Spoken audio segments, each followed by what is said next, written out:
GS Rajeswara Rao Visakha బాలోత్సవం యొక్క ప్రధాన కార్యదర్శిని. నా కుడి పక్కన ఉన్నది విశాఖ బాలోత్సవం తాలూకు అధ్యక్షులు శ్రీ పిల్లలమర్రి రఘు గారు. నాకు ఎడం పక్కన ఉన్నది కోశాధికారి శ్రీ సత్యనారాయణ గారు, గౌరవ ఉపాధ్యక్షులు శ్రీ బుజ్జి గారు. మేమందరం ఇవాళ ప్రెస్ మీట్లో పాల్గొంటున్నాము. ఈ ప్రెస్ మీట్ యొక్క ఉద్దేశం ఏంటంటే, ఈ సంవత్సరం డిసెంబర్ 9, 10, 11 తేదీల్లో Saint Anthony old primary Telugu medium స్కూల్లో మళ్ళా 3వ మెగా చిల్డ్రన్ ఫెస్టివల్ నిర్వహించాలని చెప్పి నిర్ణయించడం జరిగింది.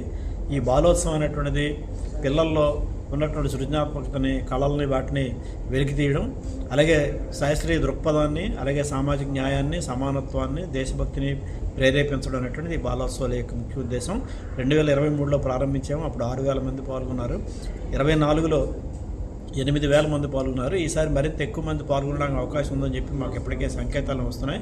ఎందుకంటే స్కూళ్ళ నుంచి ఫోన్లు చేసి మీరు ఎప్పుడు నిర్వహిస్తున్నారని అడుగుతున్నారు. కాబట్టి ఎక్కువ మంది పాల్గొనడానికి అవకాశం ఉంది. దీనికి తగ్గట్టుగా ఏర్పాట్లు అనేటువంటిది ప్రారంభించాము. దీని అప్పటికే ఆహ్వాన సంఘం 52 మందితోటి ఏర్పాటు చేసాం. ఈ ఆహ్వాన సంఘంలో మన గౌరవ జిల్లా కలెక్టర్ గారు శ్రీ హరీంద్ర ప్రసాద్ గారు, జీవీఎంసీ కమిషనర్ శ్రీ కేతన్ గర్గ్ గారు, డిఈఓ శ్రీ ఎన్ ప్రేమకుమార్ గారు ఇందులో ఉండడానికి వారందరూ కూడా సమ్మతి తెలియజేశారు. ఇది ఎంతో ముదావహమైనటువంటి విషయం. అలాగే సెంట్ ఆంథనీ స్కూల్ వారు వాళ్ళ ప్రెమిసెస్ మళ్ళీ ఇవ్వడం అనేటువంటి ఎంతో ఆనందదాయకం. వారికి కూడా మేము ధన్యవాదాలు అనేటువంటి ముందుగానే తెలియజేస్తున్నాం. ఈసారి దీనికి తగ్గట్టుగానే ఏర్పాట్లు కూడా ముమ్మరంగానే జరుగుతున్నాయి శరవేగంతో.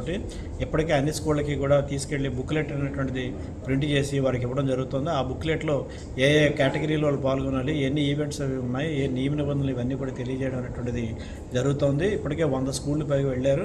రాబోయే కాలంలో మరిన్ని స్కూళ్ళకి అందుతుంది. నవంబర్ 30 వరకు కూడా వాళ్ళు ఎంట్రీలు పంపించడానికి అవకాశం ఉన్నది.